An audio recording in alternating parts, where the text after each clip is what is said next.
Those birds of a feather will be winging it on to BBC1 in a moment. All I want is what I had back then. Is the promise you'll stay. All I want is one more yesterday. Right, pay attention, everyone. If you want to be part of Wayne's World, you need to understand Wayne's speak. Okay, welcome to Wayne's World. Party on, Garth. Party on, Wayne. Translation? We're not worthy! We are not deserving of your attention. Excellent. Frankly, remarkable. Not. I don't think so. So there you have it. Now that you're conversant in Wayne speak, you must watch Wayne's World on Synchronized Diaries, Tuesday, 9:30, BBC1. We're clear. Jolly good.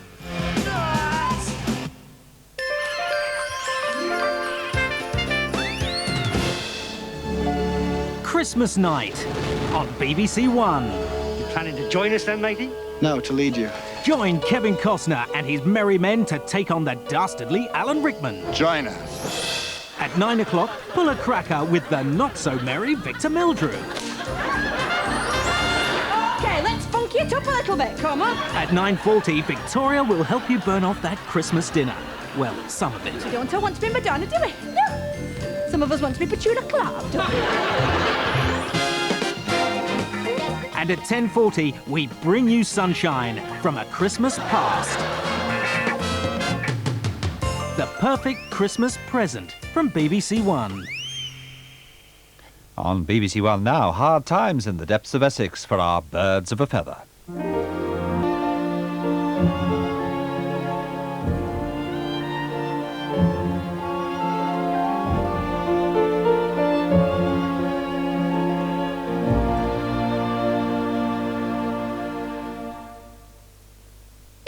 It's what dreams are made of. Christmas Eve on BBC1. The decorations up? Well, nearly. The cake's iced? Well, nearly. And the cat gets it. Has he been doctored? Lottery dreams at 10 to 8. Just the right 6 numbers and they'll all come true. Good news from Holby at 8:05. Just want to say thank you. Now this is amazing. Chris, a pop star, and Sharon, well, connected. How's the family? Don't ask. In your dreams. Wake up, sweetheart. After the news, Emma Thompson and Kenneth Branagh star in the film premiere Dead Again. Mike, someone wants to kill me. Those are just dreams. Midnight Mass is at 11:45. Christmas Eve on BBC1.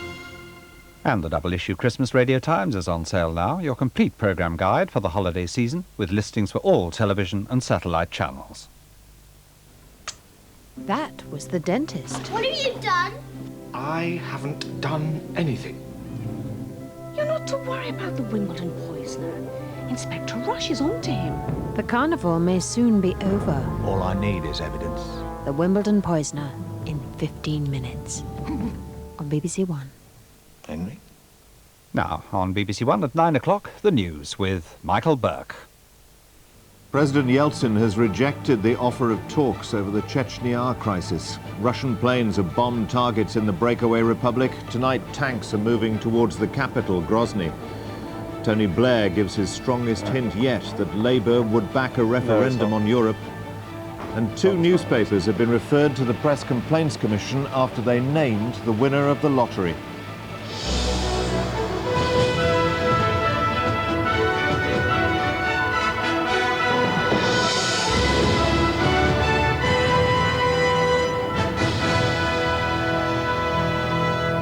Good evening. President Yeltsin tonight brushed aside an offer of talks from the rebel Chechen president, Jokhar Dudayev, and reports from Moscow say an assault on the Chechen capital, Grozny, may be imminent. Russian planes have bombed targets southeast of the capital, and there are reports that Russian tanks attacked a convoy of refugees fleeing from Chechnya, killing 9 people. Tonight, there are reports that army units are on the move, heading for Grozny. Russian Interior Ministry troops are tightening controls at Chechnya's borders, even on this route from the east, previously wide open. It could be a sign that the bombing raids threatened for last night could yet be on the cards. Russian warplanes did again attack houses in the village of Petropavlovskaya to the north of Grozny. But in the capital itself, people were relaxed today, relieved that Boris Yeltsin's threat last night to carry out what he called humane bombing of strategic targets in the city had come to nothing. But only hours earlier, Russian soldiers had opened fire on a convoy of vehicles carrying refugees. 9 were killed. It was about 9 o'clock last night. The troops noticed a convoy of cars on a parallel road and opened fire on them with tracer bullets. 2 cars were completely wrecked. Russian troop maneuvers continued to keep the Chechens guessing. So does the Russian president, who, having failed to carry through his ultimatum last night, virtually ordered President Dudayev today to talks on surrendering his heavy weapons and giving up Chechen independence. Djokhar Dudayev at first penned a conciliatory reply, saying he'd agreed to receive Boris Yeltsin's representative in Grozny. But moments later, at a press conference, he was again condemning what he called Russian Satanism and refusing to meet any Kremlin official lower than the Prime Minister or Boris Yeltsin himself. President Dudayev appears to be playing for time, but there's no indication that Moscow intends to give way, and the Chechen people here in the capital are still left wondering just what kind of humane bombing the Russians intend to carry out. Angus Roxburgh, BBC News, Grozny. Well, I'm joined now by our correspondent Jeremy Bowen, who's in Moscow. Jeremy, the reports that Russian troops are on the move again tonight, what signs are there that this is the all-out assault on the capital? We just don't know at the moment. There are, I think, well-sourced reports that these men are moving forward. But I think to see whether or not this is really the final attack, we're going to have to wait a few more hours. President Yeltsin and the Kremlin, though, are taking a very firm line against the Chechens. They show no signs of pulling back. Yeltsin himself has held back until now. What risks does he run if he does go ahead with the assault? He runs political risks here in Moscow. Moscow politicians have criticized this. He runs military risks in case they get bogged down in a longer guerrilla confrontation.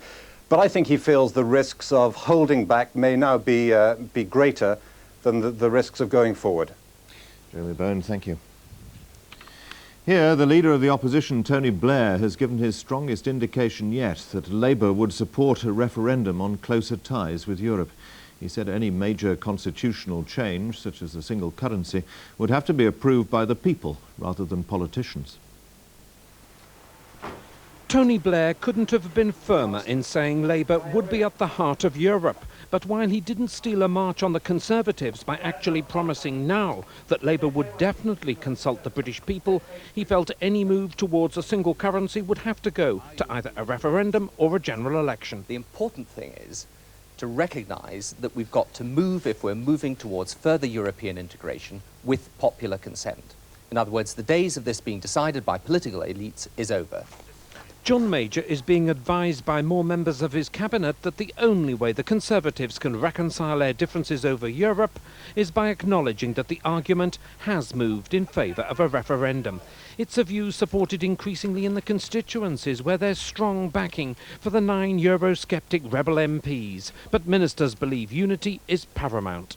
There has been a very small number of colleagues who have been going their own way. Well, they must recognise that if they do that, nobody can stop them at the end of the day. It's a free country. They have the right to do the kind of damage they're doing, but it will have a price tag that will be very, very expensive. But Euroscepticism is particularly strong among many of the younger members of the party. The popularity of their cause has also led to speculation that some of the rebel MPs might even be tempted to stand as independent Conservatives. The prospect of a party within a party alarms the Tory establishment. We don't want to get a kind of a militant tendency getting into the Conservative Party, and that is the danger. After a bruising 12 months, John Major is in desperate need of a quiet political time at Christmas, hoping somehow it might start healing divisions in the party. Nicholas Jones, BBC News, Westminster. The Americans say one of the pilots of a US helicopter that came down in North Korea was killed in the crash. The second crewman is reportedly alive and uninjured. President Clinton said the loss of life was unnecessary. The unarmed helicopter landed just north of the demilitarized zone that separates North and South Korea. American officials say it's not clear if it made an emergency landing or was shot down. Troops patrolling the demilitarized zone which separates North and South Korea were put on full alert after the helicopter crash, their leaders aware that any incident can potentially lead to full-scale confrontation. A White House statement was the first hard news of what had happened to the two missing US airmen after they were forced down or shot down on the North Korean side of the border. Chief Warrant Officer David Hilleman is confirmed to have died in the crash. His co-pilot, Chief Warrant Officer Bobby Hall, is alive and uninjured. US helicopters make regular patrols of the border. The Americans say that yesterday's mission was an unarmed routine training flight, which simply became lost. That 4-kilometer strip, then, is what we call the DMZ, the demilitarized zone. And this helicopter went north of the northern part of that demilitarized zone. It was clearly where it should not have been.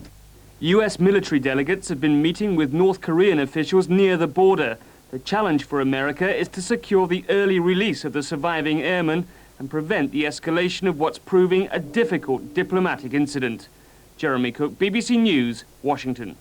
The former American President Jimmy Carter has held talks with the Bosnian President Alija Izetbegovic in the capital Sarajevo. Mr. Carter is in Bosnia on a private peace mission to try to help mediate in the war. Tomorrow he'll meet leaders of the Bosnian Serbs. The sight this evening of yet another VIP aircraft bringing a distinguished negotiator to Sarajevo was depressingly familiar to many here. Jimmy Carter, though, evidently believes his mediation skills can make a difference. He has recently helped settle disputes over North Korea and Haiti. Bosnia, he hopes, will be next. What I'd like to do, obviously, is to understand the situation and contribute to some alleviation of tension, continuing the opening up of the airport, the relief of the convoys, the release of all UN personnel, and then hopefully see some movement toward a comprehensive ceasefire throughout the nation and negotiations.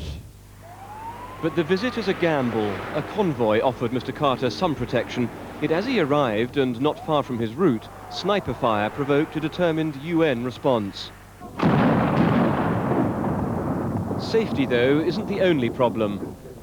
Tonight, with the Bosnian government, Mr. Carter had a first bruising experience of Balkan politics. In question was the latest international peace plan, accepted by the Bosnian government, but so far rejected by the Bosnian Serbs. Mr. Carter denied he had any new plans. Well, I think there's no other basis for future negotiations except the contact group's plan. But for the Bosnian president, even the mention of negotiation was too much. Mr. Carter had not come to change the plan, he said, as the former president looked on, his freedom to deal evaporating. This isn't a good start, and Mr. Carter's talks with the Bosnian Serbs tomorrow may be even harder. He risks becoming not a useful go-between, but a helpless political football. David Schuckman, BBC News, Sarajevo. Here, Cunard, the owners of the QE2, have promised substantial compensation to nearly 500 holidaymakers who were turned away from a cruise to New York. The liner sailed from Southampton last night without the passengers whose cabins hadn't been finished in a refit of the ship. The company has offered them a refund, a free cruise next year, and spending money. We've been asked to point out that yesterday we showed some pictures that could have given the impression that the firm Myvan was late completing work on the QE2 refit. We're happy to point out that Cunard, the owners of the QE2, are in fact completely satisfied with Myvan's work, which was done on time. The Shadow Home Secretary, Jack Straw, has asked the Press Complaints Commission to condemn the decision of two Sunday newspapers to reveal the identity of last week's £18 million lottery winner. The News of the World and Yorkshire on Sunday said it was unrealistic to expect the winner's identity to remain a secret. The lottery winner's name and picture were on the front page of Britain's biggest-selling Sunday tabloid today, no longer even an open secret. The paper says it's unrealistic to keep an £18 million winner anonymous. If you pay £1 for a lottery ticket, then you're entitled to know who wins the jackpot, the paper said in a statement. In this case, the family, friends, neighbours and workmates of the winner already knew his identity. Yorkshire on Sunday also decided to identify the man. The press won the right in court last week to name him, but until now they've chosen not to exercise it. Yorkshire on Sunday's editor isn't impressed. Now, what some of the national papers have done is won the right to publish and then taken a political decision themselves not to publish. They've decided that in the long-term battle to stave off privacy laws, they will appear to take a moralistic view and not publish. Well, that's nonsense. The News of the World's decision has reopened the debate about a privacy law. The winner's just the kind of ordinary person many MPs say deserves protection, even if MPs themselves don't.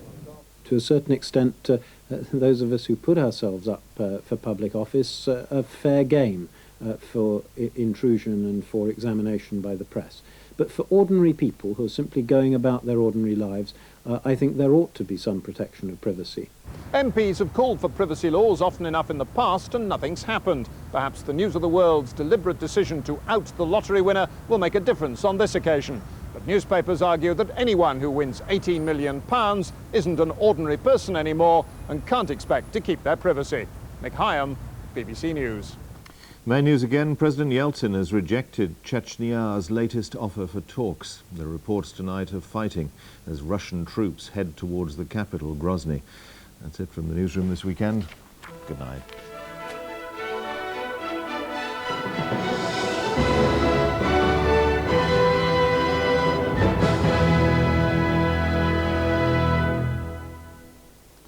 Good evening. Some wintry weather for northern areas today as this particular cold front brought the winds in from Greenland, and it's going to stay quite chilly for a little while yet. There's the cold front on the satellite picture, moved on into Europe now. You can see quite a lot of showers across the north of the country, but that's only half the story, because already out here on the Atlantic another weather system is beginning to develop to bring us rain in a day or two's time. Now at the moment we have a fair number of showers, chiefly in northern and western areas, even some thunder over South Wales. They'll continue to feed away eastwards, but most of the showers during the night are going to be near the south coast in these western areas, more particularly over Northern Ireland and western Scotland, where some will continue to be heavy, giving hail and thunder and sleet and snow in places. Quite windy in those northern areas during the night, so with the showers and cloud coming and going and those strong winds, temperatures are going to be up and down like a yo-yo, but I think many places having at least a touch of frost, which means to say there will be some icy patches on the roads, some ice to scrape off the windscreens probably by the morning, but temperatures holding up around the coast. And then for tomorrow, for central and eastern parts, probably starting off dry and bright and fairly sunny. Showers in the west, and again particularly in the northwest, and that's where they're going to be heaviest and most frequent throughout tomorrow. Again, some hail and thunder. And showers feeding through to eastern areas as the day goes on. A fairly windy day, and that means to say it'll feel rather cold.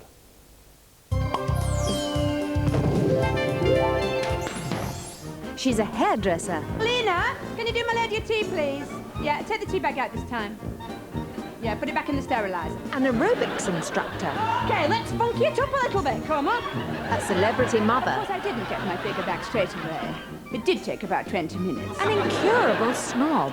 She drank a bottle of Matthias Rosé without even taking the lampshade off. She's all Victoria Wood, and she's live in your own home. 9:40 Christmas Day on BBC1. Hello.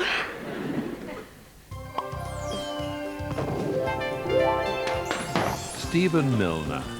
I record your case. For all your legal needs. And when you finish, you just lean across and tap me on the hand, you see. And that way we bypass the conscious mind.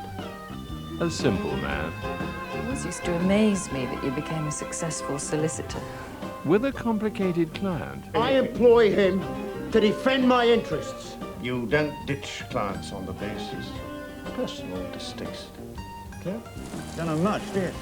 What as I said, I'm a solicitor. Mel Smith is Milner tomorrow at 9:30 on BBC1. The concluding part now of BBC One's comedy drama of murder and mayhem, uninhibited powerful passions and progressive paranoia as the net closes in on the Wimbledon poisoner. Good morning, Henry. And it's a nice one. Henry! Why do you leave them on the floor? I didn't precisely decide to murder my wife. It was simply that I could think of no other way of prolonging her absence from me indefinitely. Yes, well, you will need to sign the register. In an hour or two, Eleanor will be getting her chops and the first delicious mouthful of chicken thallium. I'll go. Can that be? just gonna blast in the gut. Oh! You right, old? Jippy Tom. I